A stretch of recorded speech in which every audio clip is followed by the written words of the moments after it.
Hello and welcome back to game number 2. Rascal Jesters taking on the SoftBank Hawks in what some would describe as potentially a close game. But I want to kick it off with the predictions because some are predicted unlike others. Yeah, I could see why you Yeah, could be baited into thinking this was close. No. You're right, though. No, Temporal does have a weird prediction on this one, so I want to hear what you have to say first. This game is upside down, and I love it already. The Jesters looking better. They've attacked the middle of the pack now. They might have lost to CGA, but a recent win over Sengoku means they are on the rise. Their 2v2 adaptation is coming through. Formal, why don't you talk to us about Fukuoka SoftBank Hawks Gaming? All right, so the team has the talent, right? Like, you can't really debate that. We know these players are good. Recap has had some pop-off performances. Blank is an ex-world champion, but they haven't really had that synergy as of yet. That's been what's letting them down. And even though you could say that the team hesitates to get involved in fights, they'd rather stay in lane, they don't want to do much, I just feel as if there's something in the air in the world of esports as of late, and that could also just be in Rocket League again. I don't know. Gut feeling is telling me this is going to be the game where they start to turn things around, sort of that back against the wall type situation against a Rascal Jester's team, which, to be honest, hasn't been the most convincing team, at least in my eyes either. If there's going to be any game that we're going to see things kind of get flipped on its head, it has to be this one. I don't see it being any other game. So I don't know. I feel like there is a chance for the Hawks to get that win. I think this is where their communication finally starts to come together, and they're going to surprise a few people. You've mentioned Jester's not the most consistent team. They are on the rise now, but you're right in that not in the so distant past. They really did suffer. So maybe the 1-2 games that I've seen where they're coming up and up, maybe not the greatest indication. So we'll see which one of us is right here today. Look, all I'm going to say is Dasher has the highest kill participation out of all the mid laners. One of one is 100% formal. Yeah, well, you know, one is the amount of wins I expect them to get today. Well, I'd be very impressed if they can get more than one, to be honest. But going back to this, Rascal Jesters, they managed to pull off a win against Sengoku. You know, it was one that people weren't expecting. They were looking at Sengoku to kind of take this one pretty easily. They're coming off of the high, whereas SoftBank are coming off of a loss against CGA, which is a team that people were like, come on, you got to be picking these wins up. So there definitely is a world where SoftBank can maybe win this one. I'm very, very reluctant to say it. Okay. But okay. Yeah, well, wait, real quick, though, about what you said. It's because, look, this is more argument right now for the Hawks, right? The Hawks are used to losing. They're in their comfort zone. It's the Jesters who are uncomfortable right now because they won a game. We can go one further. If the Hawks are to win this game, we know there is a lot of talent across this team, international imports, world-class jungler. Often we've seen communication issues play out on the big stage. Half the team has gone one way, half the team has done another. Either call would have been fine. Honestly, one looks a bit better than the other, but you still take the play, and instead their capitalization on their ability to do anything just doesn't happen. It did start to look better last week, I will say. And if they continue to go forwards and get this comms issues down, we may see a Hawks that can at least get to the stage and start picking up wins. yeah, and it's felt like they've got better and better as the season has gone on. I remember last broadcast, the way we were saying that SoftBank, they're looking better than they have in previous games, but at the same time, it's slow progression. You know, it's little baby steps here and there, and it still feels like the big key that they're missing is finishing out games. They've had some pretty good early games, but they just don't make it stick. Whereas Rascal Jesters, it feels like the opposite was their problem, where they didn't have the best early games, but then they team fought really well. Yeah. Jesters just couldn't close. It was really weird. The recent angles through 2v2, they're still getting Solid Secret to go through different motions. They're not just playing Jinx Nautilus, Jinx Leona, Jinx Kench every game. That didn't really seem to suit them. So they've been through Lucian Nami. Early game was great. Doesn't work out. They've been through all sorts of things. We did see the Jinx Nautilus last week, and that looked really, really good. That was into a Tahm Kench. It was a good adaptation. It was a good style of play, and I'm excited to see more from Jester's bot lane. I don't know if we're still spinning the wheel and coming up with something wild, or whether we're just going to see LJL, bread and butter, Aphelios, Jinx, Caitlyn, Varus. You know what I'm hoping to see? And no. this is going to be in a this is going into a different lane, right? Okay. I want to see if we get yet another champion out of Eno in the top lane right now. Because the dude has been, in 8 games, has played 7 different top laners. And I feel like... Two Gangplanks, doubled up on the Gangplank. So Gangplank's now not allowed, right? We have to see something else new from them. But I'm almost worried, like, at this stage, you've kind of shown, like, yes, I can play every single top laner, right? Like, is there anything more you could go? Maybe we get to see the Malphite pick. Maybe he'll play, you know, more of that supporty Lulu. Like, I don't know. I just want to see 8 out of 9 champions being taken by, you know, in the top lane.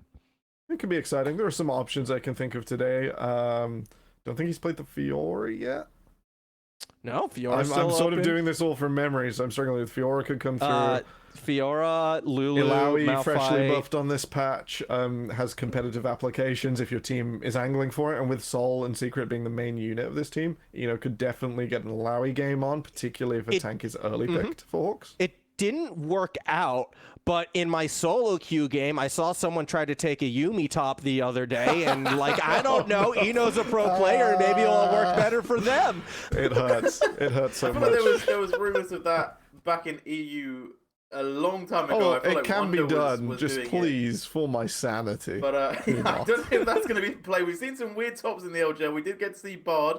So maybe there is an angle for that one. I don't know if I particularly want to see it. I don't. Looking at this bot lane, though, because we have talked about it, and it is something to really pick out.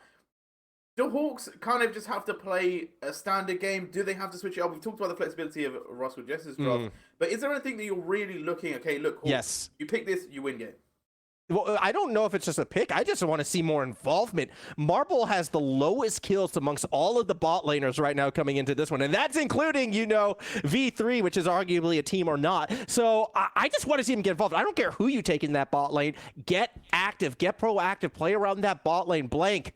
Come on, you're a smart player. Try to get some more kills down on that bot side. It's really like weird the way the bot lane works with like the different experience levels across this team. Dasher, LJL Lumini of many years, Eno, previous Rascal Jesters, previous LJL show up, Blank, world champion. He's been on a bit of a tour the last few years, been around a bunch of different regions, very experienced. Marble, rookie. And I sort of hope that rift hasn't like made it more difficult for them, because you're right, if you load Marble up with loads of things, we've seen some great mechanical performances, but getting it all to come together really is the hard bit here for the Hawks. Well, we are going to be going into Championship very shortly. Rascal Jester is coming into this with the win in their sails, but is that going to lift up SoftBanks to fly? You'll have to find out shortly, but take it away with the draft. Oh boy, here we go, here we go. I'm so curious to see what's going to be prioritized in this one, as a lot of bot lane bans coming from the Hawks already. Oh, this is already looking like they might want to possibly play around, or at least make Marble as comfy as possible. As comfy as possible indeed. Hawks taking away the Caitlyn, so the best answer into the hyper carries, and Zeri. They'll match up with Xin Zhao. Hachimacha and Blank are both having pretty good performances on this one so far individually. Rascal Jesters have also banned away a load of laners. This is Eno maybe saying that, hey, Kanadu can pick all of these things and mess with me.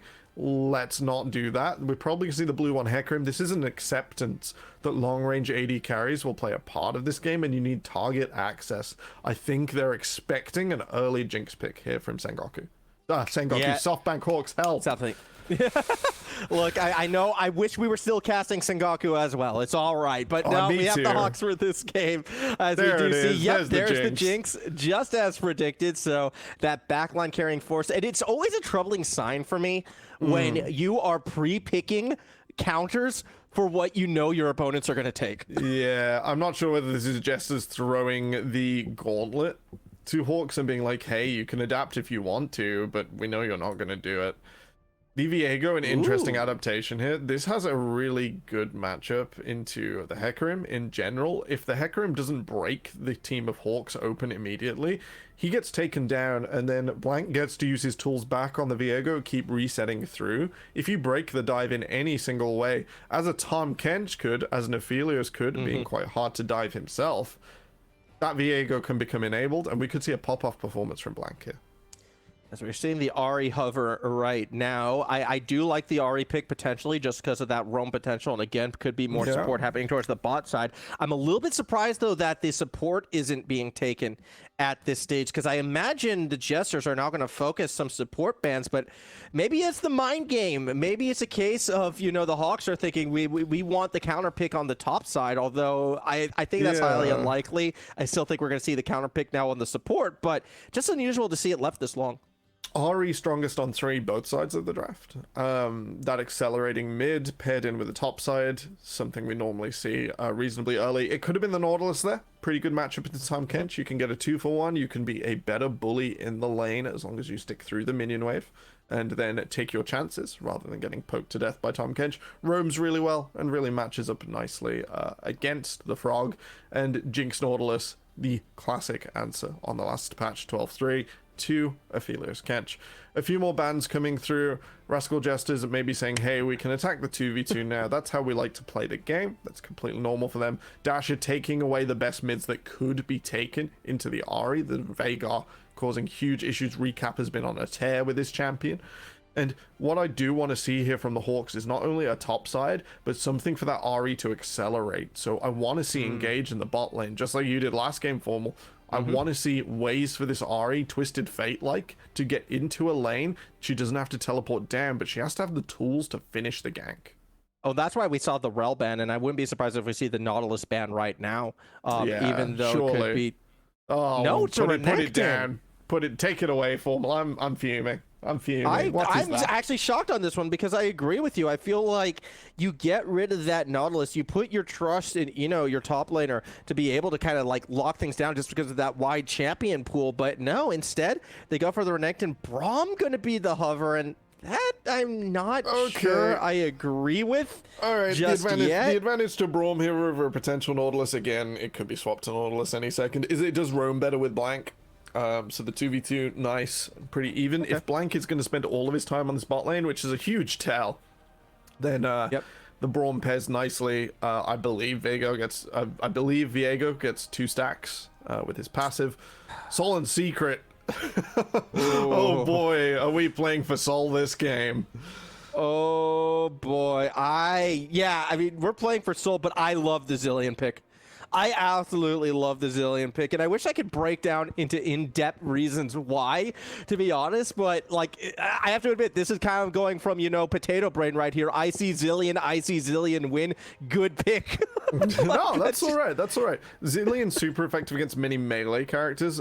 Critically, HAWKS doesn't have that many of these. It will delay this Aatrox in the team fight. It will delay this Viego, and it can really mess with them in the melee, stun the backline members of the team if that sort of positioning comes together.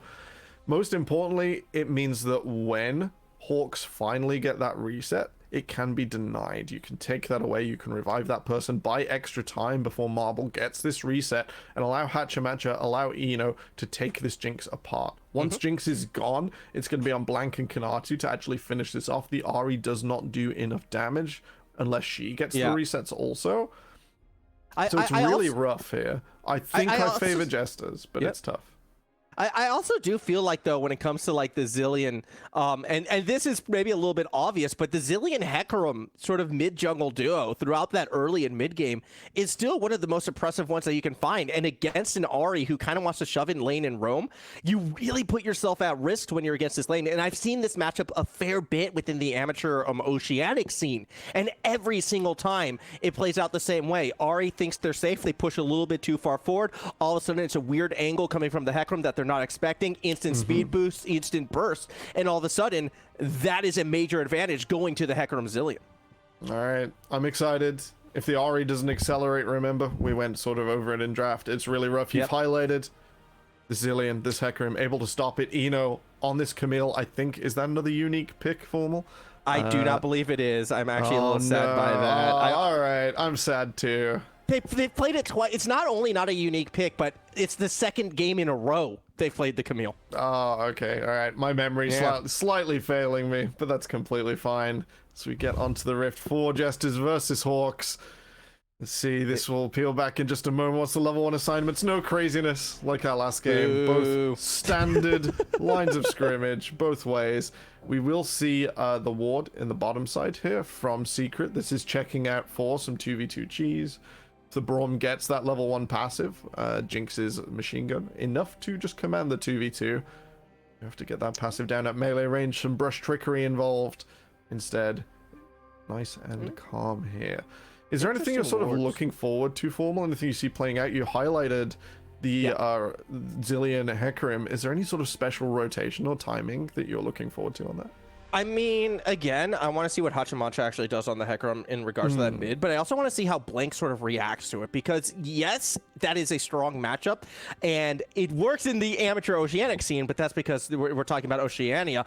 This could be interesting, as we're seeing a late invade coming from the Hawks right now. They are going to be spotted out by Recap, who will get a bit of damage onto Blank, but I think this might be very successful in terms of stealing that buff away. So second game in a row, slightly unique jungle pathing. Although I'm not sure the Jesters are going to give this up without a fight, actually. You can see they're positioning for it. Soul doesn't want to get too involved. And that's going to be red buff taken. If that smite was slightly later, Hachimacha might have been able to get a red that was pulled for him. In any case, the Hecarim's pathing shouldn't be... right, okay. Blank is adapting. If Blank just went back to his blue side, Hachimacha will beat him to his own red. So the Hecarim's pathing not necessarily impacted, but then Blank now completely going full 1v1 challenge. Oh, this is going to be rough. He's spotted. He's spotted, though. He was spotted by that ward, and you can see Hachimacha reacting, going all the way up to the tri-bush right now, not wanting to get involved. You do see other members of the Hawks, though, pushing in because Dasher was able to shove as expected. Eno's going to roam down, but Blank won't find anything. It was that late ward that was placed in the river. I tried to call attention to it before. I was curious if that was going to come into play, and it absolutely bails the Jesters out. Really, really good. They're still going to be at a slight disadvantage because Blank is going to now clear away from Hachimacha's Hecarim, and that means he's still not going to get as much experience on his first clear as he wants. Vital for this Hecarim to get your level 6 as quickly as possible and to farm nice and fast, and therefore gets mostly enabled. Eno shoving in the top side. This is a good sign. Aatrox freshly buffed on 12-3, I believe. I can't quite remember numbers, and that's quite hard, but those sweet spots dealing an extra bit of damage now, 160 instead of 140% damage, and it could really make this job quite hard for Eno. Aatrox in the 1v1 really, really scary right now. Yeah, we'll see, though, because they are currently shoved in, and they're not going to be getting that jungle support for a good long while because of Blank having to adapt to Hachimacha on the pathing. I mean, we're kind of expecting Kanatu to be left on an island throughout this early game. Recap in trouble. Nearly goes down to Dasher on the solo play. Dasher's going to be happy with that because the wave will crash. That actually could be some plating if they play things correctly. Instead, they're going to look to possibly roam towards the bot side, maybe time things up with Blank. No, let's play it smart. Let's reset while we can. Earliest reset possible. We'll see Blitzcrank's on, really favoring Rascal Jesters in the late game. Not much data on the Aphelios, and I think Ari falling off the biggest name of the game there, as you see the spike is at her level 6. Meanwhile, Blank, he's making it nice work. Engage onto Soul right there as Marble's going to try to get the damage done. Flashing forward on the Jinx and still unable to secure the kill until that last auto counter engage so coming from Hachimacha. And that's going to be a very dead Blank in return, a 1-for-1. 1-for-1 so far. We did sort of mention that, hey, this Braum is showing your card. You're going to be ganking that bottom lane a lot more with Viego because it's a Viego-specific synergy. But it's getting Marble involved. Yeah, it's getting Marble involved.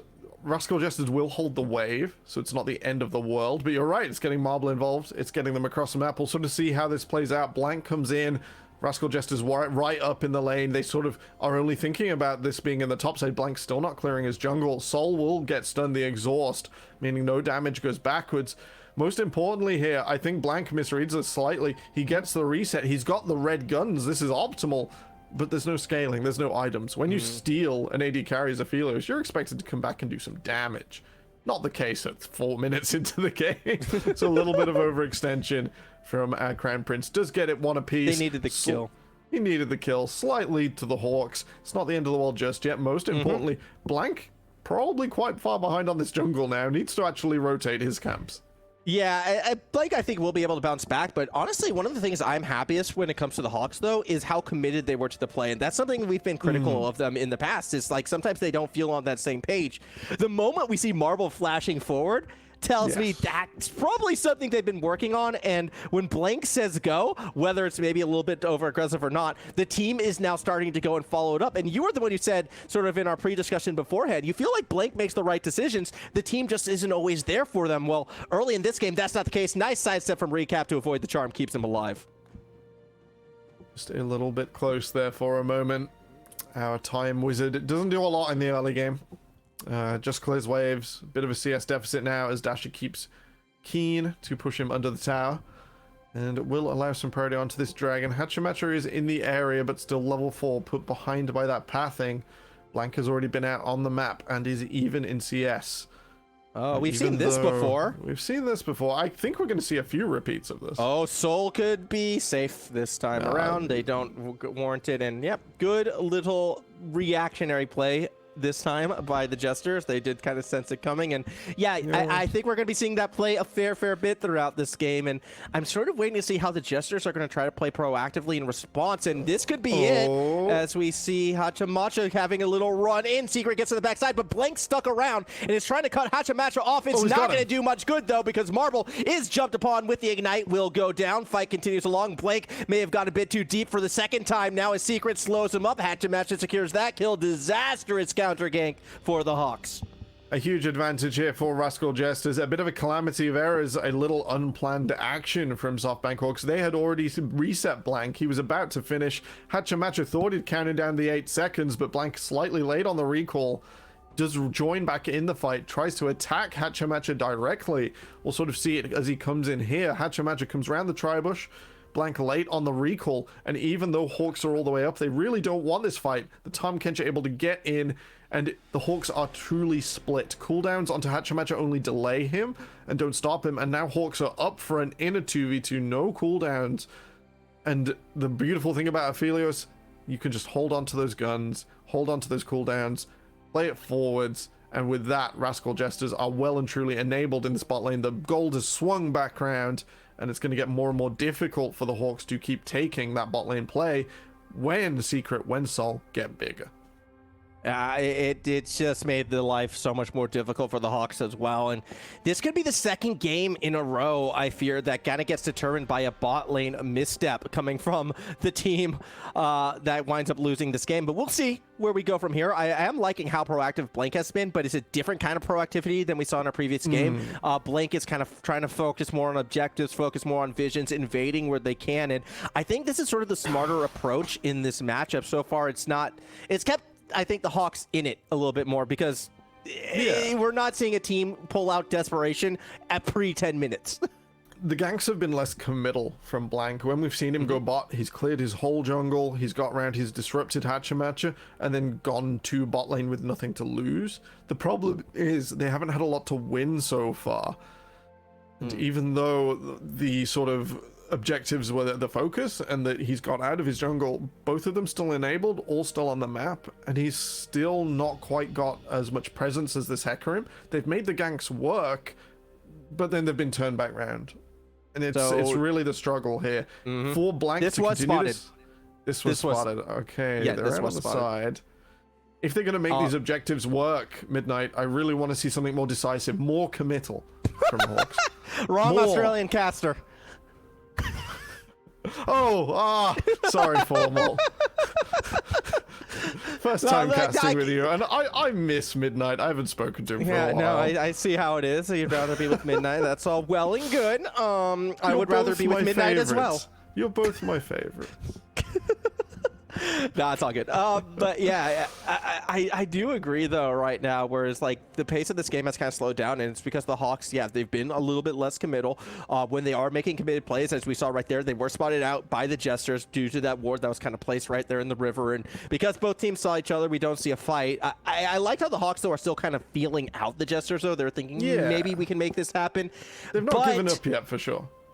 But, and this is what I'm worried about, if they don't try to force anything, I feel like they will slowly bleed out. However, this bot lane has been going quite well for Marble so far, so, you know, it's not all doom and gloom.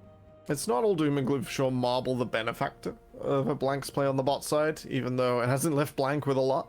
That small gold injection from the early takedown from that first blood still present on the Jinx, and we're sort of seeing a parallel to last game.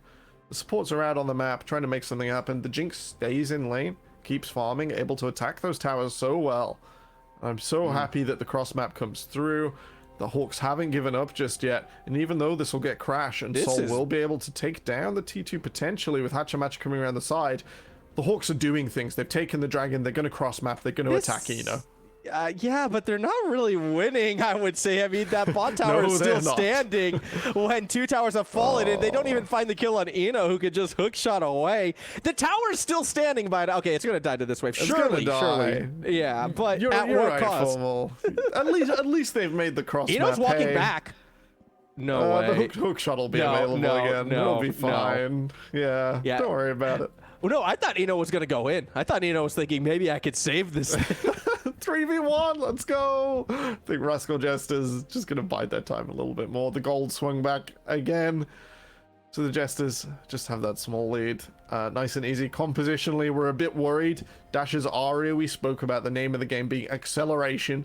0, 0, and 0 with a 12 CS lead at 12 minutes. Maybe not what we were going for.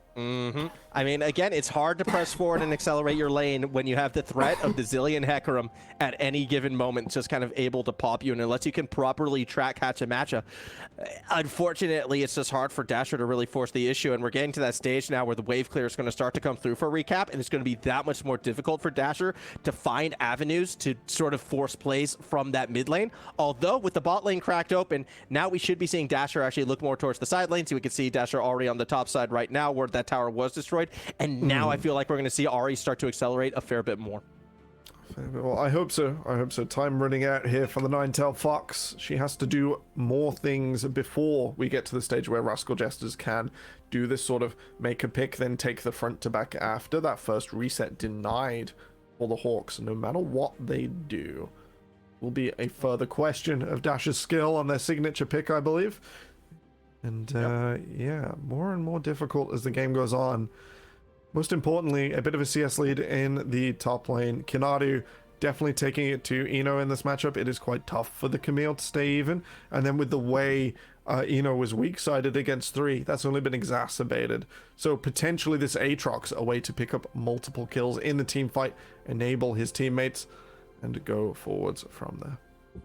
Yeah, we'll see how they're going to be able to find those ways through. I mean, we've been spending a lot of time talking about how the Hawks could possibly win this game because it does feel like they are the team that needs to be a bit proactive. The Jesters, if they want to win this game, I feel like they're doing everything right in that regards. When they find the favorable matchups, they're able to take so many advantages thanks to that early Herald. When it comes to just laning, they know they have that late game, so they don't feel that same sense of urgency that we're necessarily seeing from the Hawks as a result, although it also comes down to the vision for both these teams, as this play, it's actually started in vision, and now the Hawks might be able to turn things around. Blake is going to try to get onto Secret, actually burning a lot of abilities, but the Onslaught of Shadows counter-engage might be a bit too much for Blake to handle. Has to flash over the wall. It's Smol, though, who's taken quite low by Marble. Again, the Jinx had the gold advantage, and now comes Dasher on the flank, does not make contact onto Sol. In fact, everyone from the Chesters able to avoid that. Despite the numbers in the Hawks' advantage, no one dies. No one dies, nice and close. 4v4 extended does not reveal many advantages. The Hawks do get the Onslaught of Shadows out.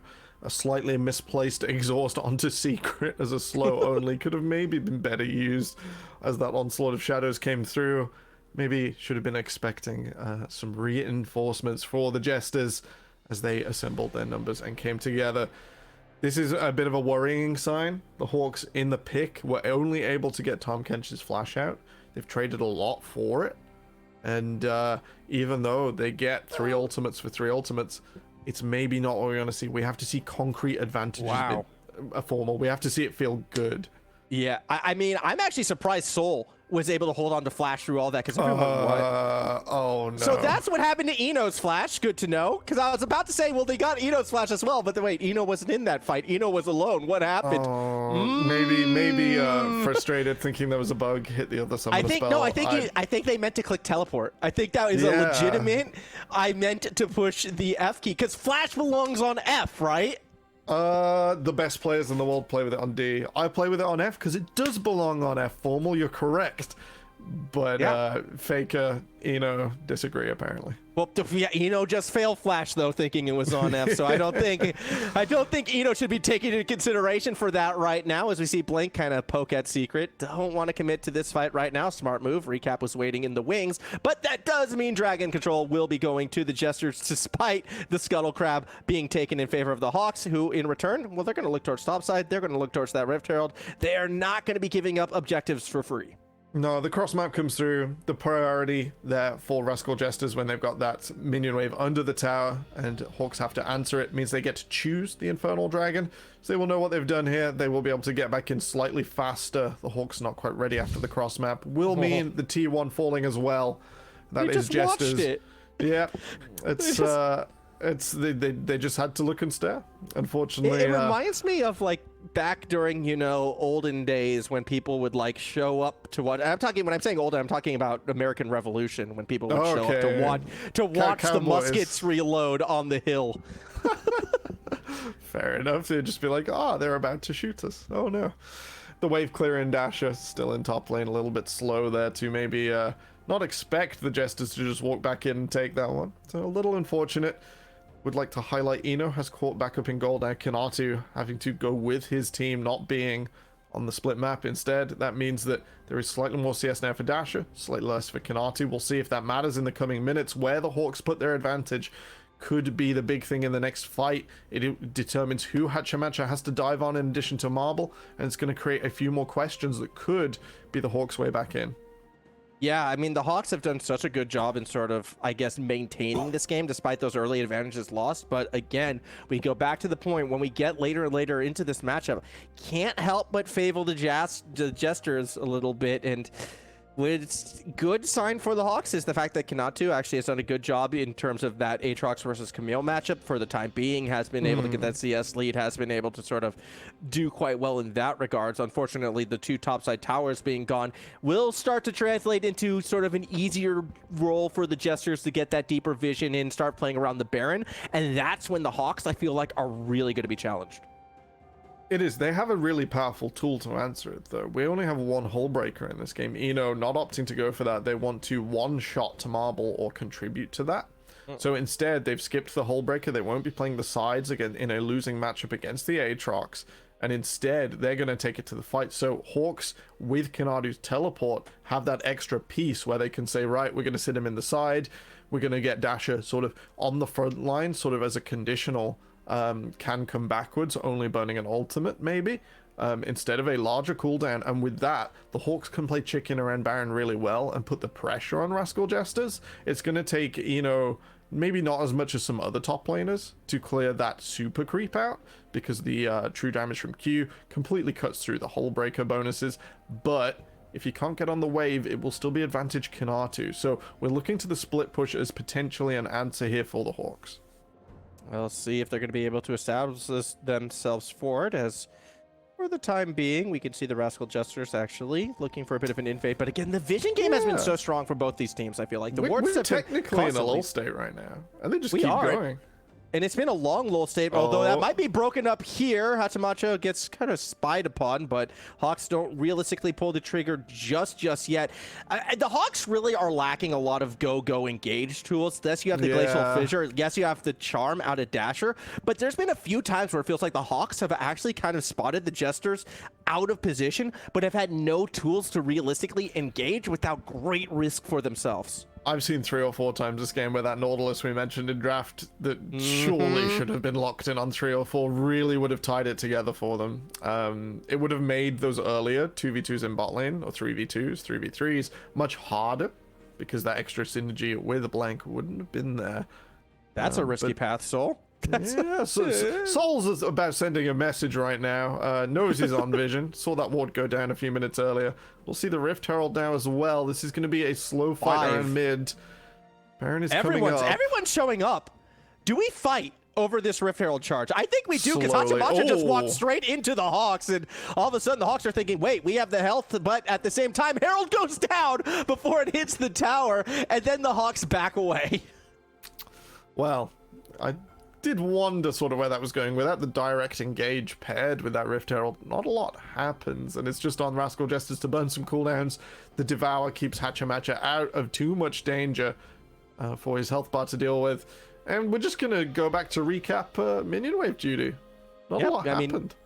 2v, well, kind of a 3v1. Blake still waiting in the bush right now. The rest of the Jesters decided to go back. Hey, we want some items before this next dragon fight. And actually, that's going to be gold advantage in favor of the Jester. Secret not caught out because, again, no real go button is able to take the Abyssal Voyage back. Teleport now arriving in the mid lane. And if the Hawks are going to make a play for this dragon, they're going to be doing it with very heavy wallets because they have not gone back to spend.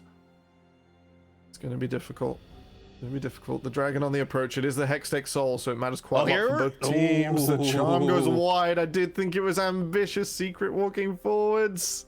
That was dangerous from Hachimacha as well, but does a good job in baiting the charm out. And I'm surprised the Jesters didn't pull the trigger off of that miss because, again, the only other engage tool is the Glacial Fissure out of Rina as the Dragon's taken down to half. Jesters are now going to press forward. Hachimacha into the pit. Dragon taken just out of smite range before the Hawks start to back away. It's secured by Blank. I don't know how Blank was able to find the smite in that as the fight should be breaking out. World Ender used by Kanatra to try to get in the front line, but no one wants to combat against them. And in the end, the Jesters just walk away.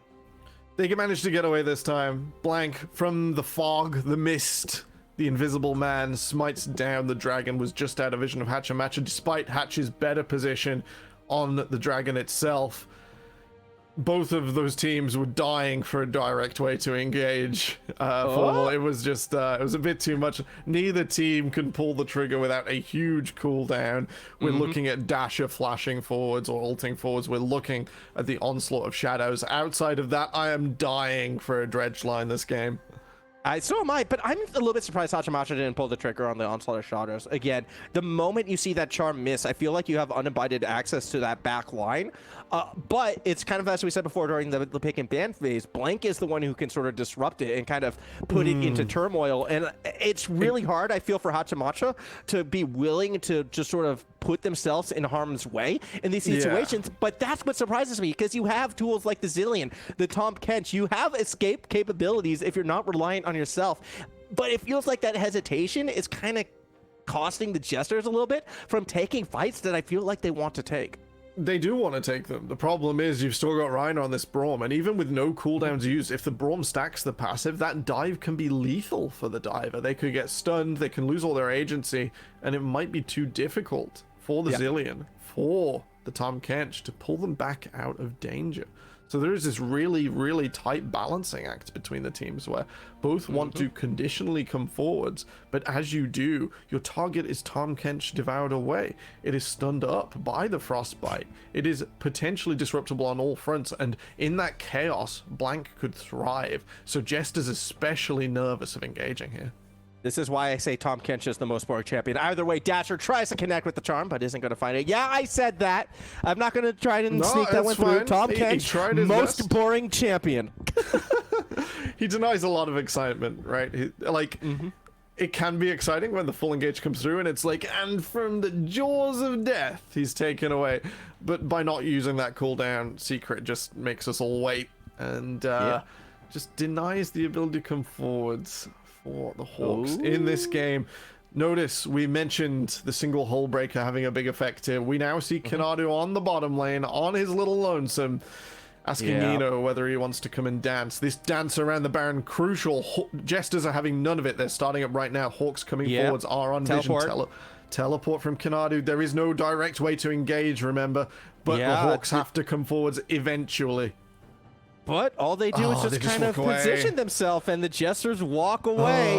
And they see Kanadu on a ward. They saw him on a ward. And they were just like, that's teleport. That's enough. Let's do this again in 2 minutes. Again, even if the Braum is the right pick, I just want the Nautilus so fights can happen at this stage, right? Like, just force the issue. Even if it gets your team killed, I don't know. It'll be fun for us right now. Just hit him, man. Just hit him.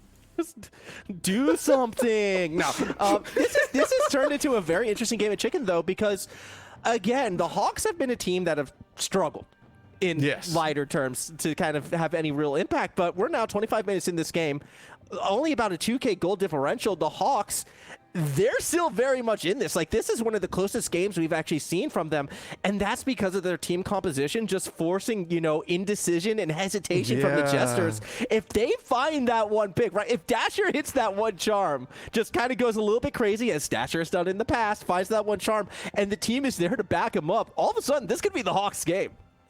Something we can sort of highlight to show how much that is the case is the item build here from Dasher. The Horizon focus is strictly not great for Ahri right now, but the only way it can come to fruition, as Showmaker picked it up last week, is when you hit the charm and your teammates get the damage amp. So Dasher, realizing they are the primary engaged, they know it's going to happen. Rihanna still steps forward anyway. It's just like, okay. But yeah, the smart pings were there. I like the idea of coming from the side that Baron isn't on to maybe throw the Jesters off. But because of the vision that was placed before, I think the Jesters were able to suss it out. They don't step forward. Again, a lack of action. But maybe our fourth dragon on the Rift will force a fight. I hope so. It's a slow game. Sol here on the Sophia doing more damage. Hachi's thinking. He's a bit worried, though. He can't see Blank. Blank's invisible right now. Yeah, went for secret. Doesn't make contact. Dasher still has that charm available, but hasn't quite used it just yet. As we see everyone sort of scoping each other off and making sure they get the farm as well. Oh, it's so tense. Blank? Nope. Just poking at Hachamacha. Doesn't actually, again, commit. And yeah, this is just... Oh, no. It's just, no one wanted to commit for the fight. All right, Hawks are going to try and trade. They're going to try and trade. Yep. It's only Eno with teleport down on this dragon, so the Jesters Eno can get the dragon up and come back, and now the Hawks are going to force the fight. They try to get on secret, and they actually get the flash out of the Tom Kench. I'm a little bit surprised by that, going right back to the Baron, but the dragon should be gone by this stage. Abyssal Voyage to get secret behind the Herald, and that's to get a ward on it. All right, Hawks know the trade has come through. They know it's happened. Blanca smited early. So this is like an assessment. They are looking for the fight here. Yeah, do they get it, though? You have Dasher up above trying to clear vision, and that's the onslaught of shadows that gets 3. Here comes the Jesters. Hook shot right into Kanatu, gets to the flash over the wall as Dasher tries to get the flank play, but cannot find Hachamacha. Now Eno is able to drop the Hex Tech onto Dasher's face. Dasher's going to be able to walk away from this one. Baron starting to regain that health. Hawks are looking for a re-engage, but they let the Baron drop as well from the Jester's side, and once again, nobody dies. Nobody dies. The story of this game. Smooth moves from Eno to get that dragon trade, direct the Jesters back in. As they come back in once again, they waited 8 seconds. That was Marble has no matter. Hachamacha's one on her way. Here it comes, and that's going to be the ultimate use from Secret. 2 panic ults. Recap as well. Oh, Jester's playing with fire. They waited 8 seconds for the resets to come through. Blank and Dasher were back on the podium. So Hawks throw some skills to maybe convince the Jesters they were still there. Panic ultimates used as that really was a desperate Baron attempt. But why? They know they can't take a straight fight. Neither team wants a straight fight. If you commit, you die. Yeah, this is a very, very difficult game to find your avenue in right now. And I feel this is going to put pressure at Inu and Kanatu, because they're going to have to really keep those side lanes in control. And that could be the difference in this game, is just finding the numbers advantage at the key moment, or applying enough sideline pressure to force an issue somewhere else. And so far, I feel like Eno has been doing a better job at it. You can sort of see, like, the split in the 4-1 the last few minutes has determined the dragon going over, Kinadu getting dragged back up to this Baron with an earlier teleport. It's going to be the story of the game, as you're right.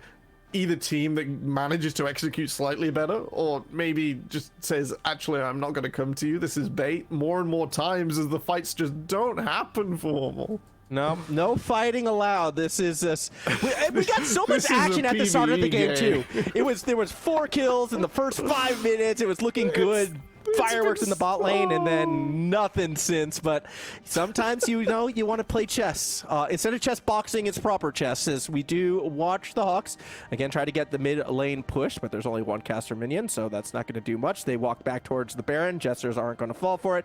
Both top laners are pushing respective side lanes, but the race is currently a little bit ahead in terms of Eno and 5 red trinkets from Rascal Jesters to clear out this vision and continue this absurd dance around the Baron. you're completely correct. We'll just mean we just keep doing this again and again. Oh, Eno's gonna sees Marble though, and that could be the catch that the Jesters are looking for, because already Marble is gone, and you would think this would open the floodgates, but the Jesters get caught by the charm. Hachimacha actually taking enough to survive that. They're not forcing the fight. They're walking back towards the Baron. Kanatu tries to make a play from over the wall, can't quite connect with anyone. Hachimacha gets rid of the blasting cone and avoids the charm. Eno goes for the re-engage. You have Soul right behind trying to get the damage, but it's not really coming through. Onslaught of Shadows gets flashes, but doesn't make contact. Dasher caught out, but is able to walk away, and no one else Surely falls. it's got to be Baron. Surely Baron. Marble a little late on the flash there. Could have dragged Eno into his whole team and flipped it. I thought Eno would never go for it, but instead Jesters take the initiative. They take the advantage. And Baron now at the Hawks half. must come into them at Baron. Blank, 5,000 looking left. for a way in, does not have flash, has to make the play over the wall, doesn't get the steal, and instead it's secured by Hachimacha. Super Mega Death Rocket actually does a fair bit of damage to Secret, but that's the Baron secured, and even if we continue to play the war of attrition, this is a major advantage for the Jesters. It really is. Eno coming up huge. We'll see it here, no doubt. Look to the wall. Marble can play this up and maybe flash towards his team, but instead Gale Force is in the opposite direction, away from safety. Recap is there to ensure the damage is more than enough. And with that, the Jesters get onto the Baron. The steal not successful. And the Hawks end up in a tough position for the next few minutes with this Baron coming through now. That will be Soul Point set up here for Rascal Jesters. There is no way the Hawks can test this without something really wild happening.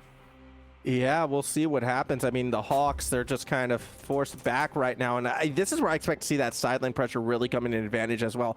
Eno's already got the top wave pushing in their favor. It's working on that bot side as well. Eventually, I do expect Eno to be the one who roams towards that dragon, while the rest of the Jesters, yeah, they can just sort of play that mid lane, play the zoning game. There's nothing that the Hawks can do to stop this dragon.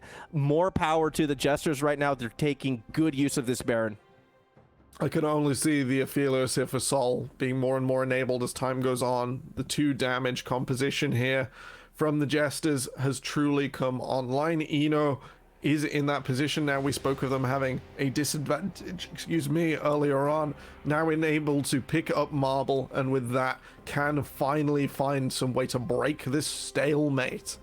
Yeah, break it open, just like they want to break open the Hawks base right now. You can see those Baron-empowered minions doing that work. Hawks are going to try to rotate back. Dasher, expect maybe desperation from them to save the inhibitor. We will see, but they have to be careful because you do have Soul with that stun available, or the root, I should say, either way. Instead, they're going to commit onto Eno on the bot side. Oh, Max range hook shot to escape. Tower does go down. Dasher's still going to try to force the fight. Does get caught up in the Hex Tech, but at the end of the day, it's going to try to flash away. Onslaught of Shadows still makes contact despite the flash, and that is both Blank and Dasher gone. 5v3 Baron empowered minions. Hawks cannot defend this tower. They're going to have to give up inhibitors. They are going to have to give up so much of their base. Finally, the Jesters are looking to end the game. 30 seconds on Blank and Dasher. This isn't the cleanest way to end it. It might get a little tense, but Sol has got his Severum. He's on to the Nexus towers. This could be the last push. Kanatu just doing what they can. The Super Mega Death Rocket doing no damage from Marble. As Eno says, that's annoying. I'm going to jump in your face right now. Actually gets a little bit of that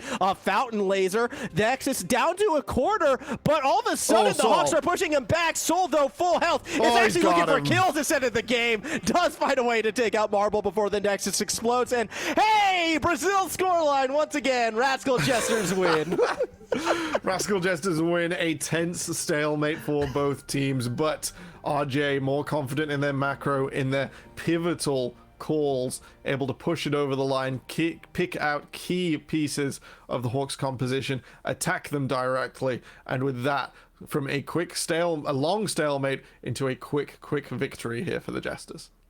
Yeah, it was a very, very intense game of chess, and it all comes down to that one pick from Eno, and we did kind of highlight how important that sideline control was going to be. Eno can only make that play because the side lanes were pushing, everything was in control. That was the time to roam, that was the time to force the issue, and with the rest of the Hawks, more focus around the Baron, it left poor Marble on their own, and I loved how decisive they were at finally pulling that trigger then and there. It really was all about pulling the trigger. We're going to pull the trigger on a quick break. Don't go anywhere. We'll be back. We'll get J-Real back in, and we'll break down this Rascal Jester's victory.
Hello and welcome back. We are here to break down Game 2. Rascal Jesters taking on the SoftBank Hawks. And, well, I now understand why we got to see old man Nymera on the LEC, because games like that really do age you.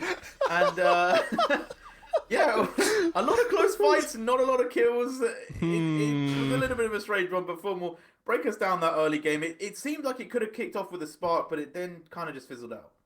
Yeah, I mean, we were expecting a lot of pressure and a lot of emphasis to be putting on the bot side of the map, and Blink was doing just that. There was a couple return ganks, but the moment that it felt like it started to go wrong, it was like the Hawks abandoned that plan and decided instead, all right, we're a little bit behind. Let's just slow play this game and wait for our opponents to make the mistake. But the Jesters were probably the most conservative team in the history of the LJL in that position, and they're like, all right, fine, if you're not going to force a play, neither will we. And thus, we got the 30-minute stalemate. Slow play is a really great word for that, because they literally just like moved at a snail's pace, and unfortunately the few leads the Hawks had in that super early game and then through the top lane just evaporated because of their inability to move on it. They really did look like they were moving through treacle. Yeah, and it goes back to the team composition, right? We wanted to see more engage come from the Hawks throughout that pick. And while the Braum is fantastic, if you're able to get into your enemies, they had no way to sort of bridge that gap. Unfortunately for them, the Jesters were either too elusive or they had that mobility that running straight at them was never going to be the option. And the Jesters were never going to run straight at them. So you had a Braum pick that was never really able to be enabled, where if you had that hook from the dredge line or the long range capabilities of a depth charge, maybe they could have done something. I don't know. I might be hinting a bit too hard on what champion I wanted to see. Well, I want to quickly take a look at kind of like the middle part of the game, maybe to the later stages. I don't know if Rascal Jesters were trying to cosplay a Matador or if they thought they were playing against the Bulls, but they picked 5 red trinkets. Were they just trying to encourage a fight? Was that the strat? I don't really know why they're going 5 red trinkets. Lack of vision matters more when you're trying to draw your opponents into you. Notice that like that first major Baron where Kanadu had to teleport up into the 5-man of Rascal Jesters could only be done because you couldn't secure an approach onto the Baron without him, which is really sad because the Aatrox really didn't want to be grouped this game. Yep. He ended up getting pulled multiple times. and the Jesters just enabled that, and then they were able to fall away and do this again and again. It just allowed you to have a continuous rotation of scanning with 5 cooldowns ticking all the time to be able to get that Baron completely out of Hawks' control. And that was a major way that Rascal Jesters took an advantage there. And the thing as well about that too, like as frustrating as it was maybe for us as the spectators wanting them to do something, I think the Jesters kind of felt that as well, because again, I'm saying like engaging on the Jesters is hard. You could say the same thing about the Hawks, and they finally were able to use those sweepers to find that avenue actually to get, you know, involved at that same token as well. As soon as they went 5 sweepers, that's when we finally stopped seeing teams get caught out by vision when they were trying to set up plays and actually be able to pull the trigger. Yes, they only had to pull 1 trigger, but that was all that they needed all game long. So yeah, that was a game dedicated so much by team composition and by vision control. And the team with 5 sweepers, yeah, they're probably going to be the one that has a bit more vision at the end of the day.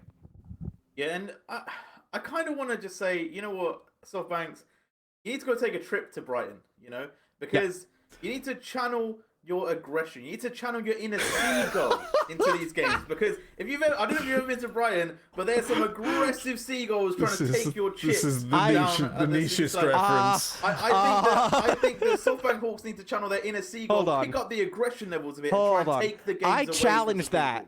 I push back on that. Have you seen Gold Coast seagulls? All right. Have you seen what Australian seagulls can bring? We shouldn't reference the aggression of British animals when there is an Australian on the desk, and you can. There's a bit of a difference of magnitude there. I would like to see the Hawks with something more proactive in coming games. They've strictly played to meta so far. We've had our Zinzaos, we've had our Viegos to answer Hecarim's. These are correct choices when you're a strong team, when you are already together working on the same page, and you're just riffling through the book of deep plays you've got already to just choose the easiest one on the day. I want to see violence here. Clearly, that Hawks team was able to take advantages in the early game, move them around. With the Ahri, we didn't see acceleration, so let's pick a different mid. Let's pick an assassin. Let's do some crazy things from Dash's history. Let's get blank on something that punches even harder, something with deep gank access. We could go to the Vise. We can go to the weird stuff. We got to get something there to get them going, because at the moment they get going and they just peter out. They just stop. I just still want to see Marble get involved. I still think that's the answer for this team long term, because as long as Marble is still kind of like not having this impact, I feel like the Hawks are going to continue to struggle as well. I liked Blank. Again, I feel like Blank, this goes back to the discussion we were having before. Blank did seem to be making a lot of the right choices, but then just kind of gave up. And that's been the recurring theme. Like, as soon as one thing goes wrong for the Hawks, it's just like all seems to fall apart. And it's frustrating, because in League of Legends, look, the game does ebb and flow. You're going to have your moments. You're going to have your down moments as well. And you can't let one down moment dictate the rest of the game. And I feel like they constantly fall into that hole. Yeah, we'll have to find out if they can find any more kind of tricks up their sleeve. Like, they're definitely very competent players, so I feel like they should be able to switch it up a lot. Going back to the Jesters, though, they weren't clowning around. You know, they were ready to play. They came serious, and they're looking pretty strong still. I feel like they're going up and up and up each week. Did they maybe, or have they maybe shown any glimmers of like, okay, actually this team could start testing DFM, could start taking on Sengoku, and maybe even Burning Core is someone we have to throw in the mix? Sengoku and Burning Core in current form for sure. Burning Core, I think, have yet to be tested majorly, because most of their wins have just been like they've just plowed through their opponents and they just like keep going. It's not especially like up or down or modulated or like conscious. It's just, oh, we have an advantage, hit them with the wallet, has been the style of many of their victories. Sengoku also looking a little bit rough right now. Sure, they have only lost to DFM and then the Jesters themselves, but as the Jesters continue to come forwards, they now have to beat the teams in the second round robin they really struggled against in the first, our CGAs. Our it really is just CGA commanding the middle of this pack. That is just, as I've said the words, I'm just like, hang on, CGA are the final boss for playoffs. Completely tangented. Take it away. I don't know how much we learned from that though, from the Jesters, to be quite frank, because it was such a like one-dimensional game. We know that the Jesters can play patiently. I guess they have that over Sengoku on the day today, because that was the big issue I kind of had with Sengoku, was they weren't playing patiently. They kind of hit that panic button straight away. This time, you know, we see a team, they give up first blood, but they stay calm, they win the next fight, and then eventually they know where their win condition was. But we didn't really see them challenge. We didn't really see them do anything extraordinary against one of the weaker teams on the ladder. So they won a game they were supposed to in a manner that was very, very clean. Congrats to them. They didn't throw away this victory. Yeah, and a nice win for Rascal Jester. We are going to be throwing to a break before we get into the third game. We are going to be saying goodbye to Formal and Temporal, and we'll be joined by 2 new casters. But I'll introduce them when they're here live in the flesh. So we're going to kick it to a break. We'll see you shortly.